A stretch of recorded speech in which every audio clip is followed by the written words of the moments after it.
संसारका गाडी जतिलाई एउटै गाडी बनाऊँ भन्यो भने त्यो बन्छ कि बन्दैन? होइन, मैले यही भने, त्यही मैले भने विचारहरू एउटा कोइलीले ओल्लो गाउँबाट एउटा डाँडाबाट कुहु भन्दै गर्दा अर्को कोइलीले उताबाट कुहु भन्छ भने त्यो एकता हो। त्यो यताबाट एउटाले जिन्दाबाद भन्दै गर्दा उताबाट हाम्रो चाहिँ रवि लामिछानेहरूले जिन्दाबाद भन्नुहुन्छ भने यो हाम्रो एकता। मैले फेरि तपाईँलाई स्पष्ट भन्नुपर्ने कुरा के हो भने आफ्ना आफ्नो पहिचानका मुद्दाहरू छन्, आफ्ना आफ्ना समुदायका मुद्दाहरू छन्, आफ्ना आफ्ना समस्याका मुद्दाहरू छन्। त्यो मुद्दालाई सँगै लिएर आउने सन्दर्भमा चाहिँ सामूहिक मुद्दामा चाहिँ हाम्रो छलफल हुन्छ। मैले फेरि पनि भने तपाईले भन्न खोज्नु भएको एकता हुन्छ, पार्टी एकता हुँदैन। हैन, पार्टी एकताको सन्दर्भमा छलफल गरौँ न, यसमा त आपत्ति के छ र? मैले फेरि पनि भने अहिले हामीले बल्ल त डकुमेन्ट प्राप्त गरेका छौँ। हामीले आफ्नो एउटा मजबुत राजनीति शक्ति, हामीलाई मान्छेले के भन्थे भने यो त माइतीहरू मण्डलमा बस्ने मात्रै हो, यसलाई 500 जना कुआएर सिग्नेचर गरिदिन्छ, यसको पार्टीमा को आइदिन्छ, यो पार्टी अब हेर्दै जानुहोस् यो पार्टीमा भोलि को आउँछ, भोलि कसले चुनाव जितेर आउँछ।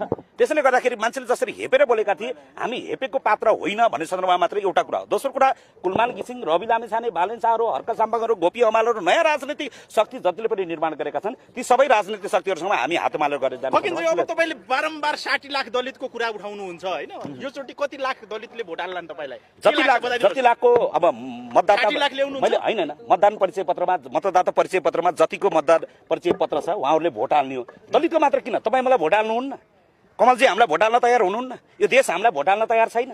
हामीले त देशको मुद्दा उठाइरहेका छौँ। मैले कुनै दलितको पार्टी भनेर लेखेको छैन, यो त हाम्रो पार्टी भनेको छ। यो हाम्रो पार्टी मात्रै संसारमा यस्तो पार्टी हो, कांग्रेसले मात्रै कांग्रेसलाई हाम्रो भन्न पाउँछ, एमालेले मात्रै एमालेलाई हाम्रो भन्न पाउँछ, तर हाम्रो पार्टी मात्रै संसारमा एउटा यस्तो पार्टी हो जसले पनि हाम्रो भन्नेछन्। अब हाम्रो पार्टीलाई चाहेर पनि केपी ओलीले गाली गर्न पाउने छैनन् पनि। हाम्रो पार्टीका केटाहरू भ्रष्टाचारी नै भ्रष्टाचारी छन् भन्ने कता हुनेछ त्यो कुरा?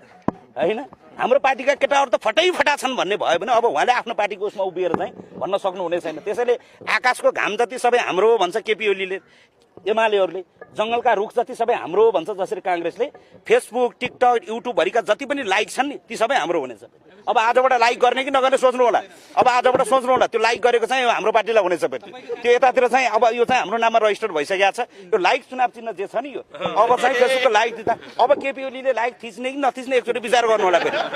अब महेश बस्ने त लाइक थिच्ने कि नथिच्ने एकचोटि विचार गर्नु होला फेरि। कांग्रेसको लाइक थिच्ने कि नथिच्ने, भोलि गगन थापाले कपनमा उभिएर हाम्रो पार्टीलाई भोट हाल्नुहोस् भन्नुभयो भने कांग्रेसका साथीहरू नझुक्किनु होला। त्यो हाम्रो पार्टीलाई भनेको कांग्रेसलाई भने होइन, खगेन्द्र सुनारको अध्यक्ष भएको हाम्रो पार्टीलाई भोट हाल्नुहोस् भनेको हो। त्यो भोलि केपी ओलीले चाहिँ हाम्रो पार्टीलाई भोट हाल्नु होला भन्यो भने नझुक्किनु होला, एमालेलाई भोट नहाल्नु होला, खगेन्द्र सुनार सभापति भएको हाम्रो पार्टीलाई भोट हाल्नु होला भनेको हो। त्यसैले गर्दाखेरि यो कुरामा सबैजना स्पष्ट हुनु होला। यहाँहरू सबैलाई धेरै धेरै धन्यवाद।